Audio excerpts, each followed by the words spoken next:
क्या आपने कभी सोचा है कि कुछ लोग बिना लाखों की सैलरी के भी करोड़पति कैसे बन जाते हैं? क्या सच में हर महीने सिर्फ 500 रुपये, 1000 रुपये या 5000 रुपये बचाकर भविष्य में लाखों या करोड़ों रुपये बनाए जा सकते हैं? अगर आपका जवाब है हाँ, लेकिन कैसे, तो आज की यह वीडियो आपके लिए है। आज हम बात करेंगे SIP यानी सिस्टमैटिक इन्वेस्टमेंट प्लान की। इस वीडियो में आप जानेंगे SIP क्या होती है, ये कैसे काम करती है, क्या SIP में पैसा डूब सकता है, कितने रुपए से शुरुआत करनी चाहिए, कौन सा SIP प्लान चुनना चाहिए, और आखिर में मैं आपको एक ऐसा उदाहरण दिखाऊंगा जिसे देखकर आपको समझ आ जाएगा कि समय की ताकत कितनी बड़ी होती है। तो वीडियो को आखिर तक जरूर देखिए, क्योंकि बीच में मैं ऐसी गलतियों के बारे में भी बताऊंगा जो ज्यादातर नए निवेशक करते हैं और बाद में पछताते हैं। चलिए शुरू करते हैं। SIP क्या है? सबसे पहले एक बात समझिए, SIP कोई निवेश नहीं है। जी हाँ, आपने सही सुना। बहुत से लोग सोचते हैं कि SIP ही एक निवेश है, लेकिन ये सच नहीं है। SIP सिर्फ एक तरीका है निवेश करने का। जिस तरह आप हर महीने बिजली का बिल भरते हैं, मोबाइल का रिचार्ज करते हैं या बैंक में रिकरिंग डिपॉजिट करवाते हैं, उसी तरह SIP के जरिए आप हर महीने एक निश्चित राशि म्यूचुअल फंड में निवेश करते हैं। मान लीजिए आपने तय किया कि हर महीने की 5 तारीख को 2000 रुपये निवेश करेंगे, तो हर महीने आपके बैंक खाते से 2000 रुपये अपने आप कट जाएंगे और आपके चुने हुए म्यूचुअल फंड में निवेश हो जाएंगे। यही सिस्टमैटिक इन्वेस्टमेंट प्लान यानी SIP है। म्यूचुअल फंड क्या होता है? अब सवाल आता है, SIP का पैसा आखिर जाता कहाँ है? इसका जवाब है म्यूचुअल फंड। म्यूचुअल फंड को बहुत आसान भाषा में समझते हैं। मान लीजिए एक गांव में 100 लोग रहते हैं। हर व्यक्ति 1000 रुपये जमा करता है। इस तरह कुल 1 लाख रुपए जमा हो जाते हैं। अब इस पैसे को एक अनुभवी निवेश विशेषज्ञ अलग अलग अच्छी कंपनियों के शेयर, बॉन्ड या अन्य निवेश साधनों में लगाता है। अगर निवेश अच्छा रहा तो सभी निवेशकों को फायदा होता है। अगर बाजार गिरा तो नुकसान भी हो सकता है। यही म्यूचुअल फंड का मूल सिद्धांत है। आप अकेले निवेश नहीं कर रहे होते, बल्कि हजारों निवेशकों के साथ मिलकर निवेश करते हैं। अच्छा, SIP कैसे काम करती है? अब इसे एक उदाहरण से समझते हैं। मान लीजिए राहुल नाम का एक युवक नौकरी करता है। उसकी सैलरी 30,000 रुपए प्रति महीना है। वह हर महीने 3000 रुपए बचा सकता है। अगर राहुल इस पैसे को घर में रखेगा तो 10 साल बाद उसके पास केवल वही बचत होगी जो उसने जमा की। लेकिन अगर वही 3000 रुपए हर महीने SIP के जरिए निवेश करता है और उसे औसतन अच्छा दीर्घकालिक रिटर्न मिलता है, तो उसका पैसा समय के साथ बढ़ सकता है। यही कारण है कि SIP को लंबी अवधि की वेल्थ क्रिएशन का एक लोकप्रिय तरीका माना जाता है। अच्छा, SIP की सबसे बड़ी ताकत कंपाउंडिंग। अब हम आते हैं उस चीज पर जिसे दुनिया का 8वां अजूबा भी कहा जाता है, कंपाउंडिंग। कंपाउंडिंग का मतलब है आपके पैसे पर जो लाभ मिलता है, आगे चलकर उसी लाभ पर भी लाभ मिलना। मान लीजिए आपने 10,000 रुपये निवेश किए। पहले साल 10% रिटर्न मिला। अब आपके पास 11,000 रुपये हो गए। अगले साल 10% रिटर्न सिर्फ 10,000 रुपये पर नहीं, बल्कि पूरे 11,000 रुपये पर मिलेगा। यानी अब लाभ भी बढ़ेगा। यही प्रक्रिया कई वर्षों तक चलती रहती है। समय जितना लंबा होगा, कंपाउंडिंग का असर उतना ही ज्यादा दिखाई देगा। इसीलिए निवेश की दुनिया में कहा जाता है, जल्दी शुरुआत करना बड़ी रकम निवेश करने से भी ज्यादा महत्वपूर्ण हो सकता है। अच्छा, जल्दी शुरुआत क्यों जरूरी है? 2 दोस्तों की कहानी सुनिए। अमन ने 25 साल की उम्र में 5000 रुपए प्रति महीने की SIP शुरू की। वहीं रोहित ने यही SIP 35 साल की उम्र में शुरू की। दोनों ने समान मासिक राशि निवेश की, लेकिन अमन ने पहले शुरुआत की। कई वर्षों बाद अमन की कुल संपत्ति रोहित से काफी अधिक हो सकती है, क्योंकि उसके निवेश को बढ़ने के लिए अधिक समय मिला। यही समय की ताकत है। इसलिए यदि आप कम उम्र में निवेश शुरू करते हैं, तो छोटी राशि भी लंबे समय में बड़ा आकार ले सकती है। अब सवाल आता है, अगर SIP इतनी अच्छी है, तो क्या इसमें कोई जोखिम नहीं है? क्या इसमें पैसा कभी डूब नहीं सकता? क्या SIP में पैसा डूब सकता है? अब आते हैं उस सवाल पर जो लगभग हर नए निवेशक के मन में होता है।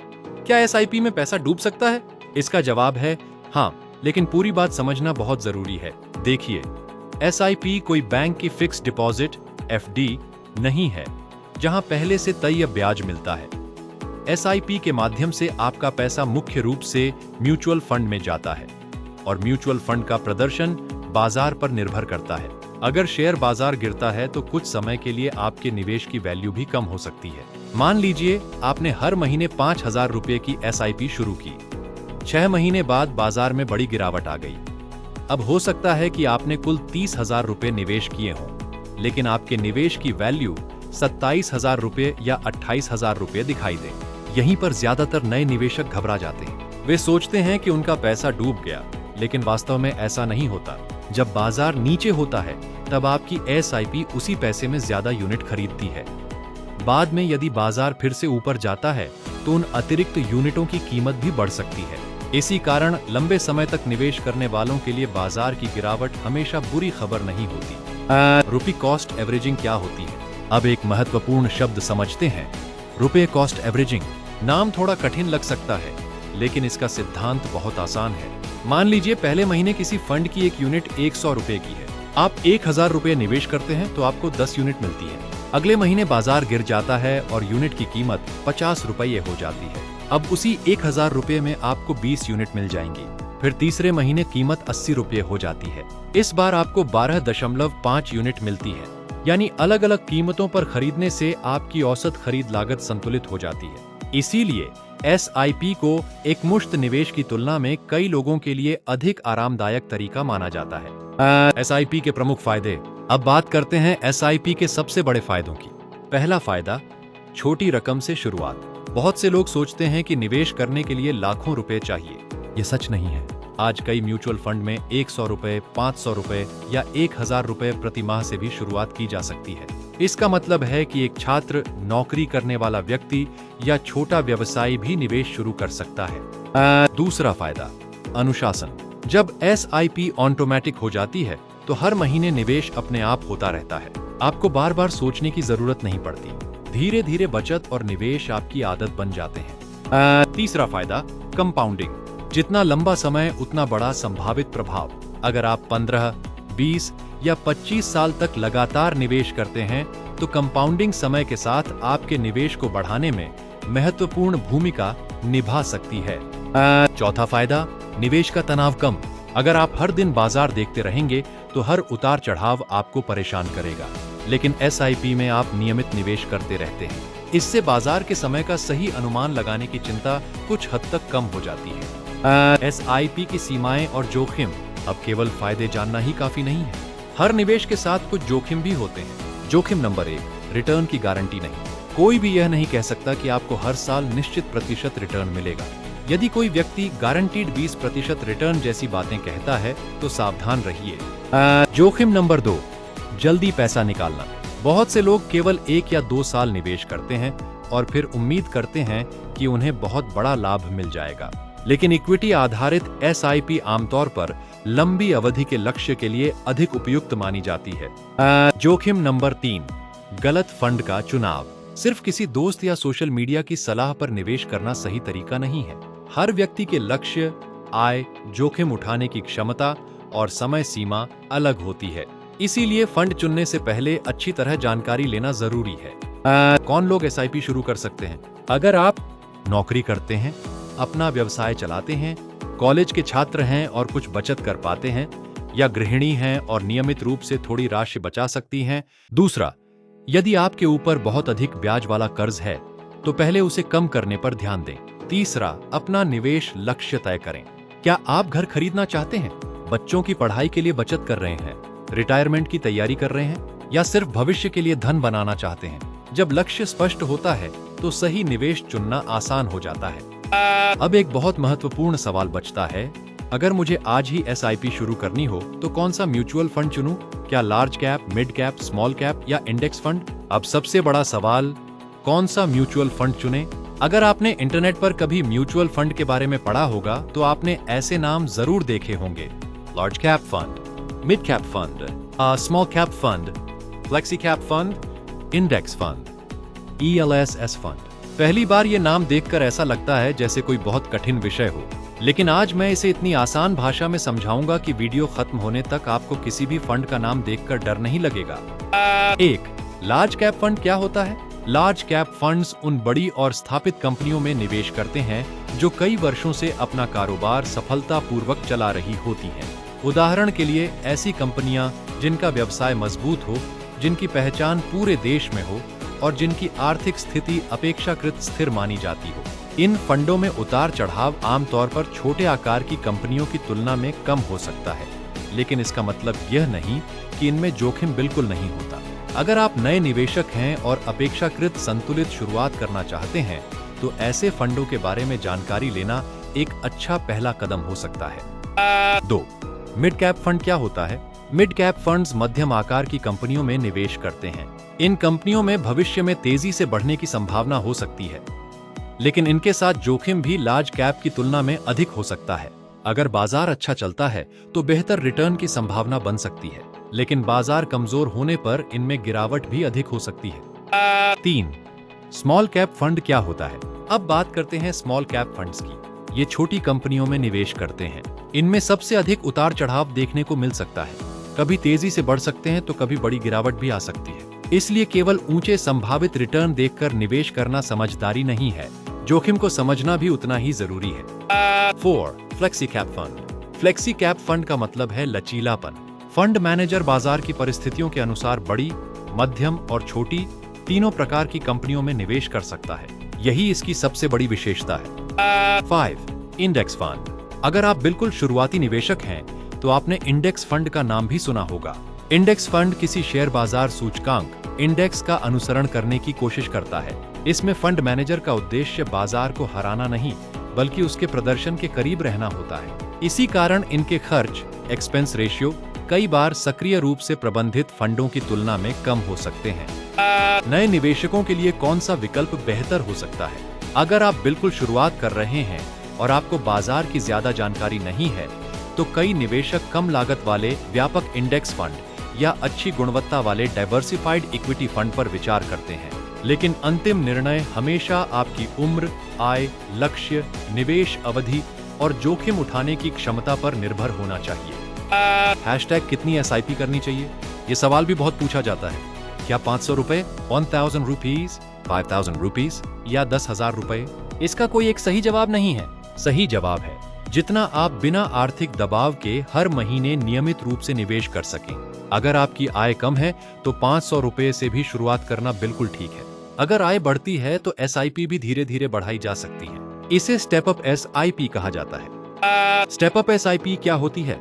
मान लीजिए आज आपकी सैलरी 30,000 रुपये है। आप 2,000 रुपए की एसआईपी शुरू करते हैं। एक साल बाद आपकी सैलरी बढ़कर 36,000 रुपये हो जाती है। अब आप एसआईपी को 2,000 रुपये से बढ़ाकर 2,500 रुपये या 3,000 रुपये कर देते हैं। हर साल थोड़ा थोड़ा निवेश बढ़ाने से लंबे समय में बड़ा अंतर आ सकता है। कितने साल निवेश किया? निवेश बढ़ाया या नहीं? बाजार का प्रदर्शन कैसा रहा? निवेश लगातार किया या बीच में रोक दिया? अगर कोई कहे कि 1,000 रुपये की एसआईपी से हर व्यक्ति निश्चित रूप से करोड़पति बन जाएगा, तो यह सही दावा नहीं है।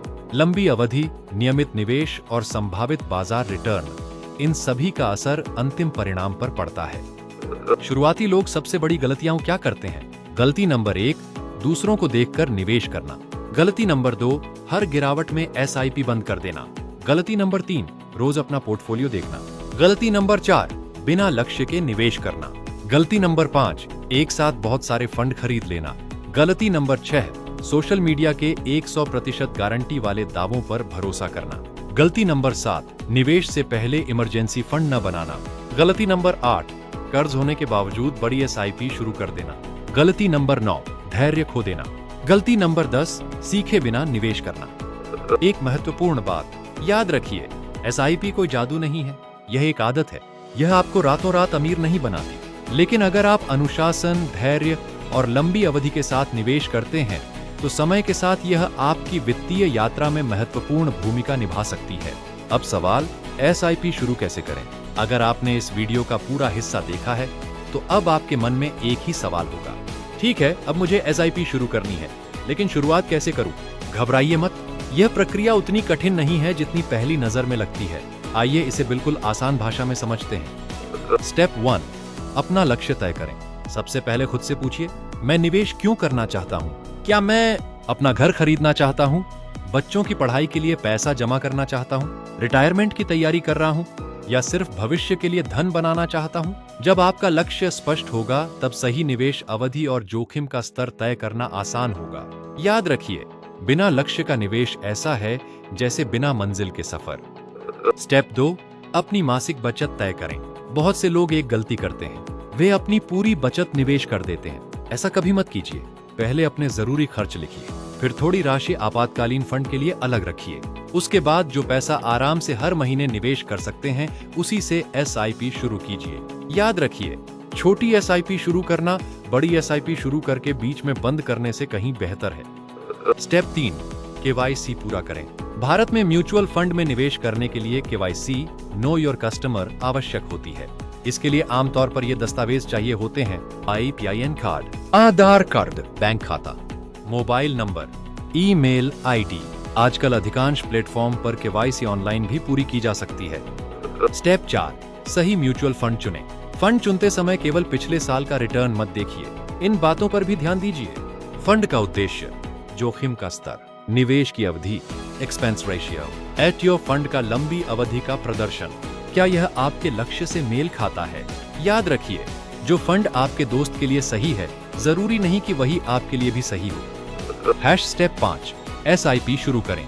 अब राशि तय कीजिए, तारीख चुनिए, ऑन ऑटो डेबिट चालू कीजिए और फिर सबसे महत्वपूर्ण काम कीजिए, धैर्य रखिए। यही वह कदम है जहां अधिकांश लोग गलती करते हैं। अगर बाजार गिर जाए तो क्या करें?